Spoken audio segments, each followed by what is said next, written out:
E adesso continuiamo la nostra panoramica dando la parola al rappresentante dei fratelli, dei religiosi fratelli.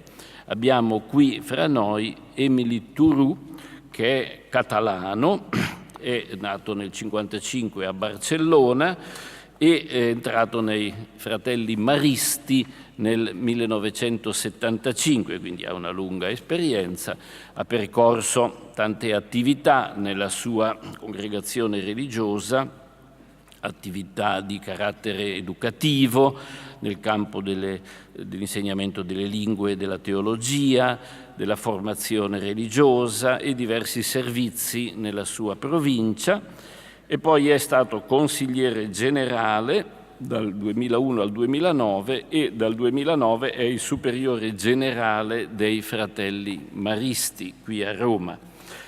I Fratelli Maristi, come molti di noi sanno, sono stati fondati da Marcellino Champagnat intorno al 1817, è un istituto religioso maschile di diritto pontificio, laicale, che si impegna soprattutto nella educazione nelle scuole.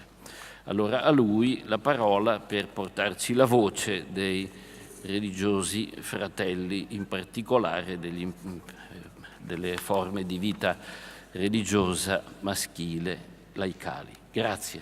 Grazie. Voy a hablar en español. Yo también represento a los institutos de vida apostólica, por tanto creo que podría suscribir totalmente lo que ha dicho la hermana Carmen como síntesis de estos días. Pensé un poco también al final de todos estos días qué síntesis se podía hacer, qué se podía decir que no se haya dicho. Realmente creo que queda poco por decir ya. Por tanto, pensé que sería mejor desde mi perspectiva qué subrayados haría. Y pensando exactamente en las tres áreas de las que habló la hermana Carmen, tengo algún subrayado para cada una de ellas.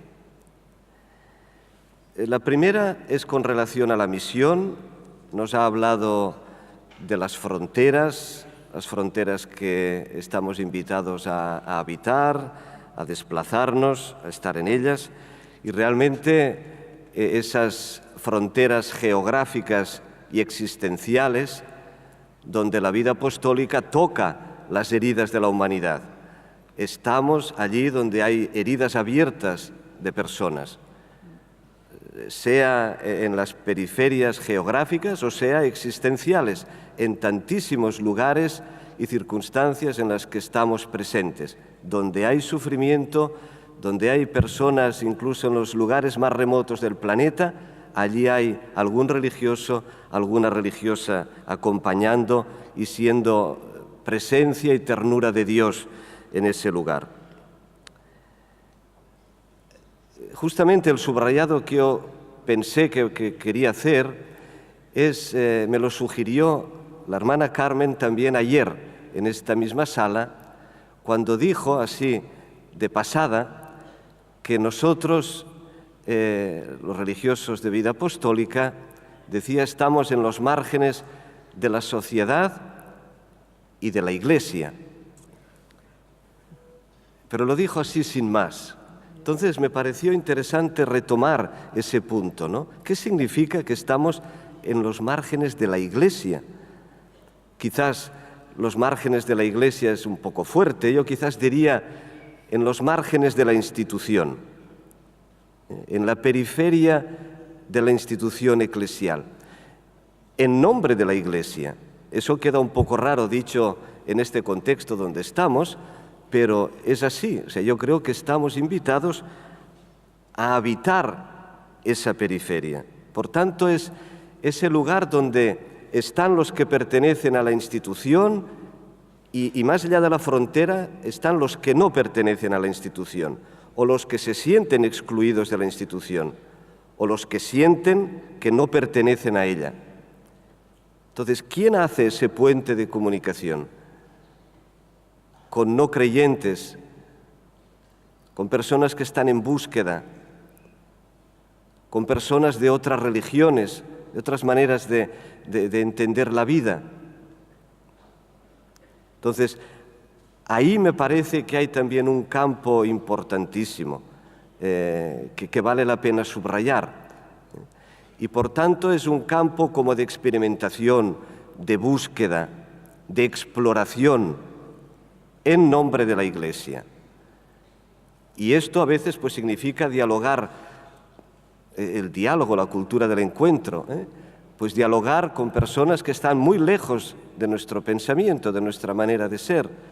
Pero un diálogo significa escuchar para aprender. Por tanto, incluso diría es peligroso esto, entre comillas, ¿no? Podría verse, las fronteras son siempre lugares peligrosos. Hay que asumir riesgos. Y esa es parte, me parece, de nuestra misión para el bien de la Iglesia. Por tanto, no es algo a reprimir, eso que hagamos los religiosos, sino más bien a apoyar, porque lo hacemos para el bien de la Iglesia. Don Ciotti, saben que es ese sacerdote tan valiente italiano que combate las mafias, él dice que se muere por exceso de prudencia. Y me parece que en nuestras instituciones eso suena fuerte. Metz decía que la vida religiosa debiera ser terapia de shock para la Iglesia. Y la terapia de shock no es una terapia dulce, ¿eh? El shock crea convulsiones.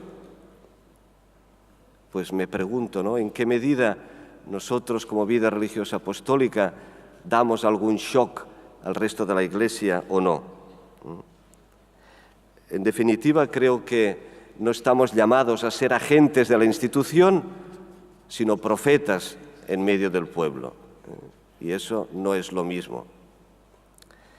Por otra parte, esto sería en cuanto a la misión. Sobre la fraternidad, yo también pensé, el Papa habla mucho del virus del clericalismo. Y es un virus bastante extendido. Entonces, ¿qué hacemos para combatir este virus? ¿Qué antídoto tenemos para combatir ese virus? Y me parece que justamente la fraternidad lo que hace es subrayar las relaciones horizontales, la igualdad básica de todos los miembros del pueblo de Dios.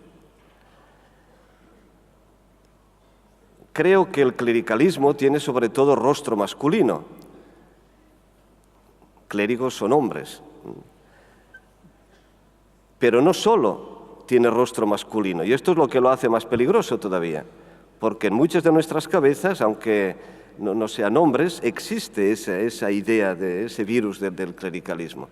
Entonces, ya hablando como religioso hermano, me parece que parte de nuestra contribución a la Iglesia es subrayar esas relaciones horizontales tan opuestas al clericalismo. Todavía hoy yo escucho decir, hermanos, ¿y cómo es eso? ¿Ustedes cómo se quedaron a mitad camino? No se han ordenado, no son presbíteros, parece que nos faltara algo. Si esto no es clericalismo, pues a nosotros nos corresponde, creo, exagerar la fraternidad, exagerarla en el seno de la Iglesia para subrayar la importancia de estas relaciones horizontales. Entonces, nosotros somos hombres, religiosos, hermanos. Quizás nos corresponda, y el documento último sobre la vocación del religioso hermano, creo que lo subraya mucho, esta llamada a exagerar la fraternidad. Los puntos esenciales que ahí se subrayan son en este sentido de la fraternidad. Y finalmente, en cuanto a la dimensión mística de nuestra vida, a la dimensión de espiritualidad, del seguimiento del resucitado, que decía Carmen hace un momento, ahí yo creo que tenemos la vida apostólica particularmente, un reto extraordinario. Yo creo que es uno de los mayores desafíos, si no es el mayor. ¿Por qué? Pues porque el tipo de vida que llevamos, digamos, externamente no nos facilita esto. Estamos inmersos y muy inmersos en la sociedad, desarrollando actividades profesionales. Todo a nuestro alrededor son prisas y la tendencia a la superficialidad. Entonces es muy fácil contagiarse de eso. ¿Cómo hacer? Ese es el gran reto, ¿no? ¿Cómo dar una dimensión de interioridad y de profundidad a nuestras vidas para equilibrar nuestra vida? Para no ser activistas ciegos que hacen y no saben exactamente ni para qué ni qué hacen en realidad, ¿no? Quería terminar recordando una escritora francesa que se llama Christiane Singer y que decía: al final de la vida no te van a preguntar quién has sido. Fíjense que no dice ya qué has hecho, sino no te van a preguntar quién has sido, sino qué has dejado pasar a través de ti. Es decir, ¿de qué has sido transparencia? ¿Qué has transparentado? Entonces, a menos que uno tenga una dimensión de profundidad importante, pues lo único que hace es reflejarse a sí mismo, ¿no? ¿Qué soy capaz de transparentar? Yo creo que es un reto extraordinario y probablemente el mejor servicio que podemos hacer a la Iglesia, a nosotros mismos y a nuestros hermanos y hermanas en la sociedad.